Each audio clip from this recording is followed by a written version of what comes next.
I'm Bernard Harcourt, professor of law and political science at Columbia University, and my book is called The Counter-Revolution: How Our Government Went to War Against Its Own Citizens.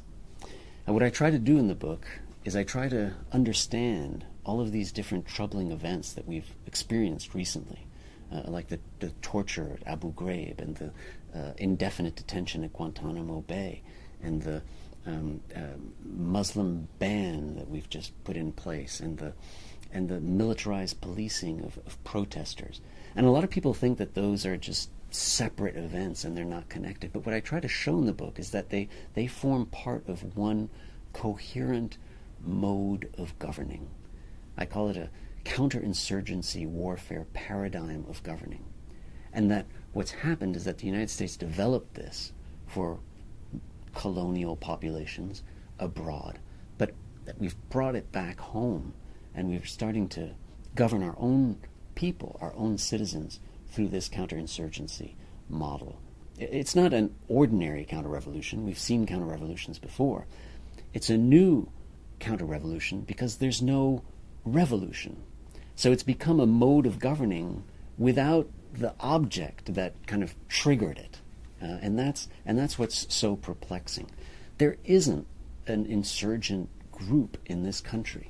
There were insurgencies in Algeria, there were insurgencies in Vietnam, but now it's been brought home kind of to roost in this country in a context where there aren't insurgents. And so what we have to do is we have to create those insurgents, right? And so we have to create a belief that there are, in fact, insurgents in this country. And it's done by kind of portraying particular populations as especially dangerous. We've seen it recently with the new FBI designation of the black extreme radicals. When Black Lives Matter protesters are confronted, right, peaceful protesters are confronted by paramilitarized or hyper-militarized police with tanks and scopes and all of the excess equipment from Iraq, we are turning those populations into the enemy.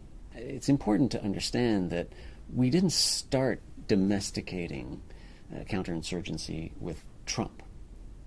We began doing it in earnest after 9/11.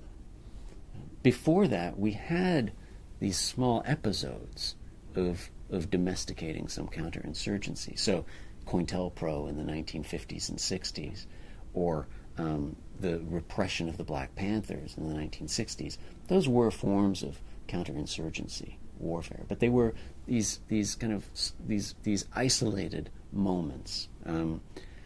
Since 9/11, it's become pervasive. It's become probably the dominant way of governing in this country.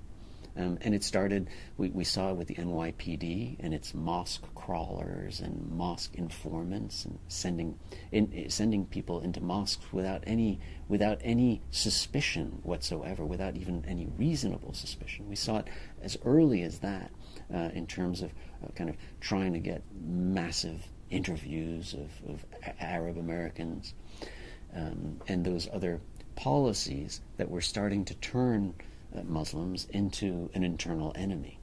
And gradually it picked up some momentum. And I would say that what was so significant about Trump's election is that the American people validated or opted for this model